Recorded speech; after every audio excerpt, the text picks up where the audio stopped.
we'll see how this negotiation goes. But hopefully this is something that we don't even bother talking about. So we thought that the Terry deal would get done, and that one dragged on. I'm hoping we're not doing the same thing for the Laramie Tunsil deal. But we'll have plenty of time the rest of this offseason to get into that if that is something that does drag on for a little bit.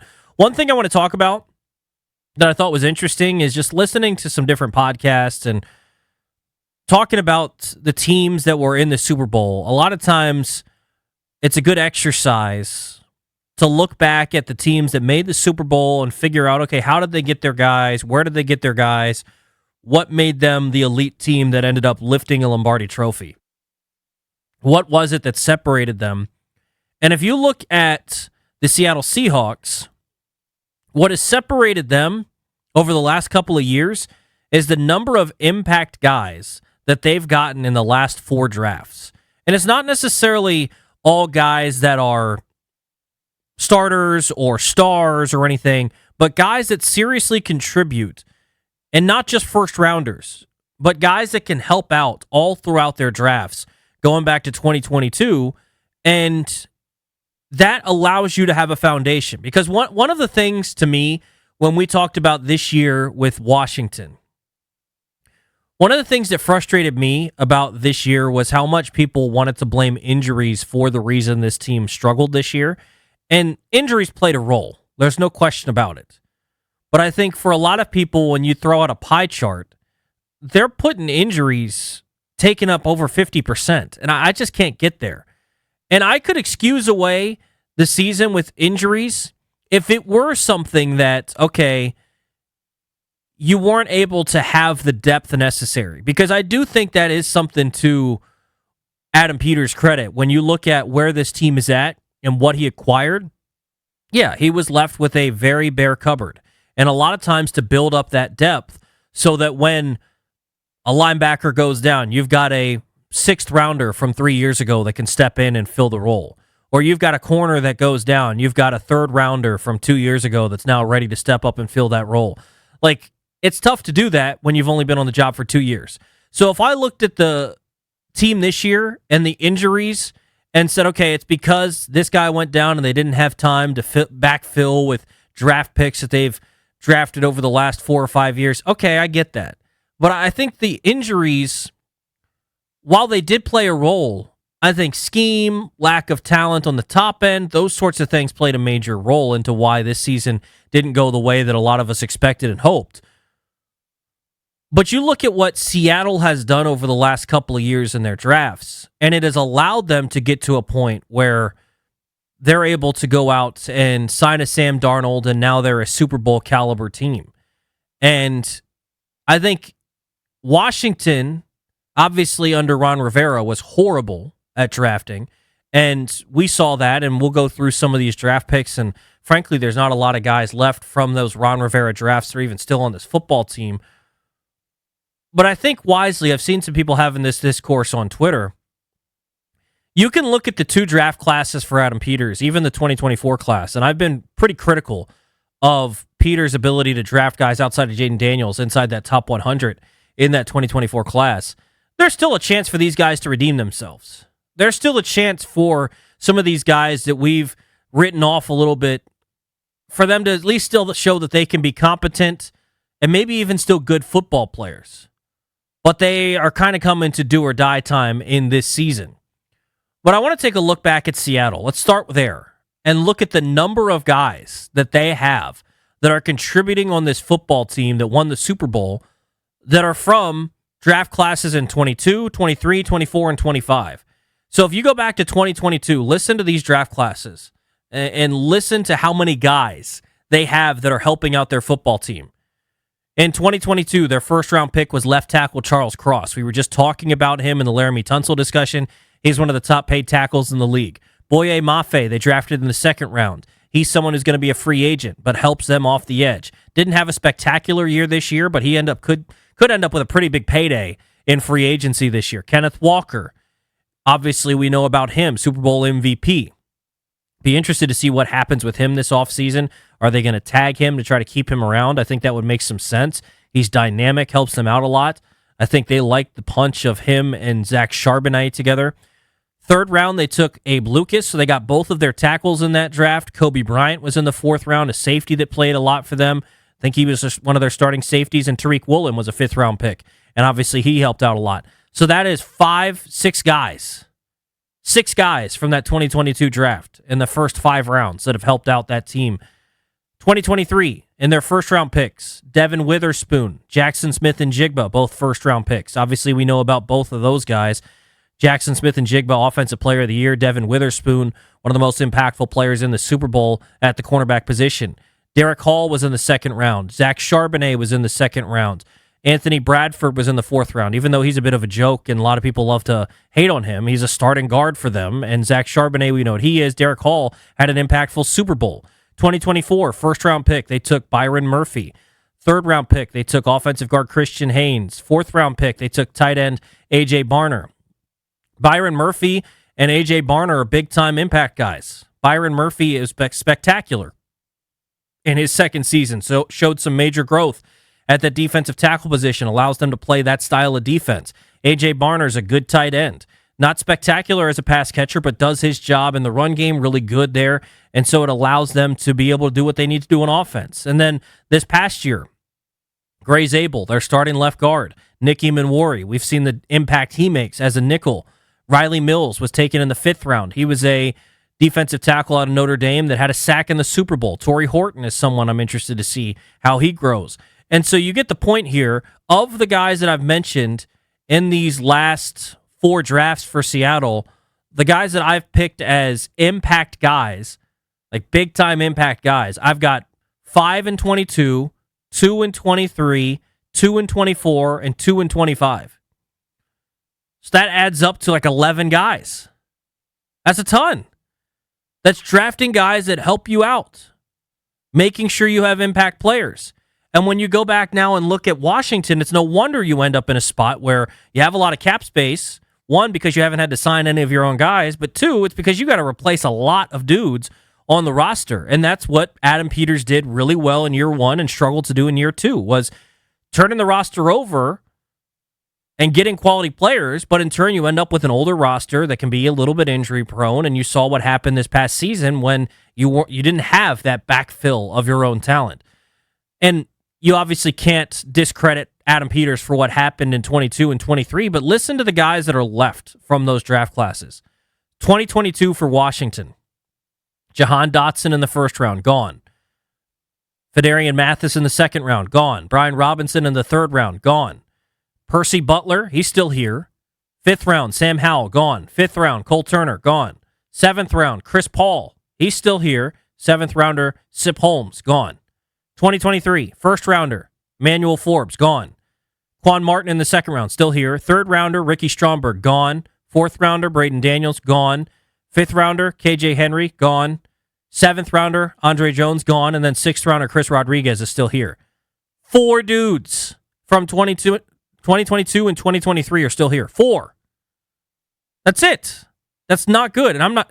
Percy Butler is a special teamer. Quan Martin was a below-average safety this season. Chris Rodriguez is a occasional thumper, and Chris Paul is a good left guard. You found something there. So, but that's it? Now here's where I really run into the issue. This is where I think you run into the problem if you're Washington. And frankly, this could be a big reason as to why you have to move off of some of these guys in terms of coordinators. You haven't seen the development you'd hope out of some of these guys. Because if you want to look at where this team has fallen short, similar to what I was talking about with the Nationals a little bit earlier, if you want to look at where maybe Adam Peters' biggest sin so far has been as a general manager, it's not the Marshawn Lattimore trade. That was bad. But to me, 6 picks inside the top 100, and how many of the guys in 2024 that you drafted inside that top 100 are impact guys? Jaden Daniels, check. A+, home run, grand slam, good. Outside of that, though, Johnny Newton, if he played on Christmas every game, then maybe he'd be awesome.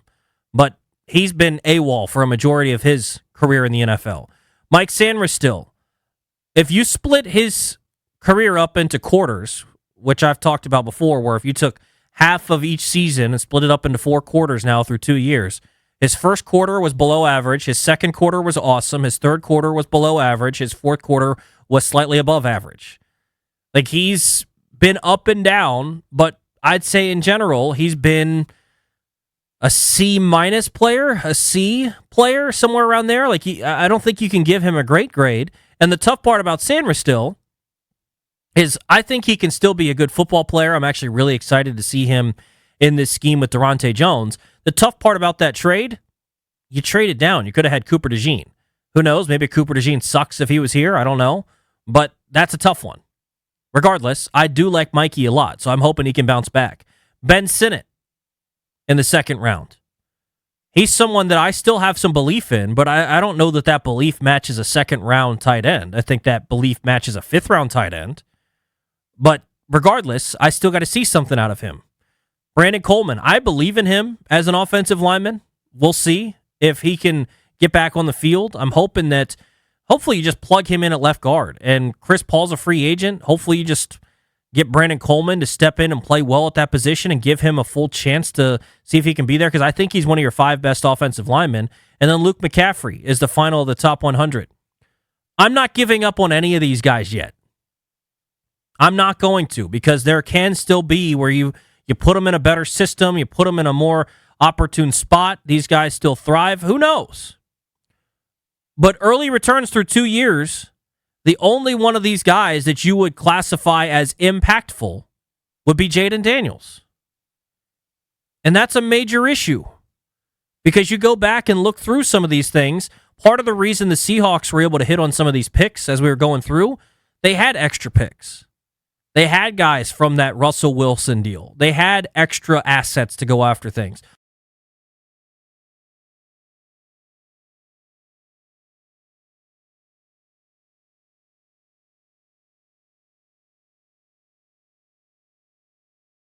That can still be okay. It just means that you're going to have to start hitting on stuff at a higher rate than you were before.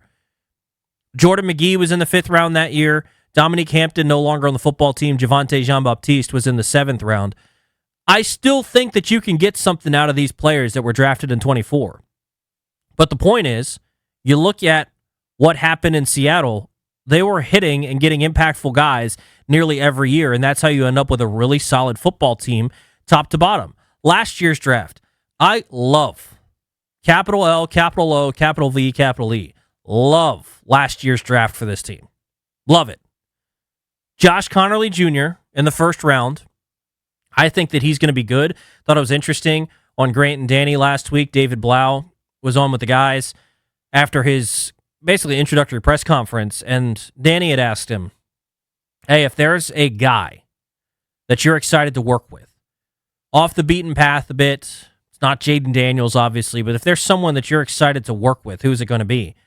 And you would expect a new offensive coordinator to come up with some weapon, say maybe Luke McCaffrey, say Jalen Lane, maybe say Bill, maybe say Ben Sinnott. Who was his answer? Josh Connerly. I think he can be a really good tackle. And I think as the season went on, you started to see some of the growth. I think some people fell into the trap with Connerly where people expected him to look like a stud right away. And you would hope so, but it takes time. When you look at premier positions in the NFL draft, offensive tackle being one of them, edge rusher, quarterback, obviously, anytime you can get someone that is at one of those premium positions like that, at pick number 29, there are flaws. Now, it's not to say that you can't end up with a good player there, but one of the flaws, and the main flaw for Josh Connerly, was that it was going to take some time to develop him. He was a little bit raw. And I think you saw that. Took some time, took a little bit of time for him to get accustomed to the league, took some time for him to develop, but the talent was there. And so I think as the year went on, you saw him really improve. I still think there's some big areas he's got to grow in, but I like what they have with Josh Connerly. And you pair that with getting that Tunsil deal done like we were just talking about, and I think you've got a pair of bookend tackles that you feel really good about. So I like Connerly. 2nd round, Trey Amos. I think he is a starting cornerback in this league. I think he can be an impactful starting cornerback in this league. I think at times, early this season, he was their best corner. So I'm excited to see how he grows into year 2, but I'm being a little bit wary because I loved what I saw from Sanders still going into year 2, and we saw what happened there. So I'm interested to see exactly what they do with Amos in year 2, but I really like the prospects of what they have there. Jalen Lane showed you he can be a great punt returner. I need to see him be able to be impactful in offense, because otherwise you've drafted a third-round receiver the year before in McCaffrey, and you've drafted a fourth-round receiver in Jalen Lane, who are impactful special teamers, can be really good in that sense, but don't help you a lot on offense.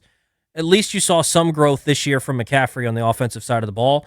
Kane Medrano in the 6th round. Haven't seen really anything of him, but I like the prospects of what he could be, even if he just turns into a special teamer. You get into those late rounds, it's a dart throw. And what you got out of Bill as a 7th-round rookie, you've got to be thrilled with, because even if he's only here for 4 years, and even if he's just your change of pace back, for a 7th-round pick, that's a win. So I like what they did in 25. You can make the argument that 4 of their 5 picks are impactful guys. But you've got to start seeing some more impact from those guys in 24. And I think the point of this is they don't have tons of picks for this year's draft.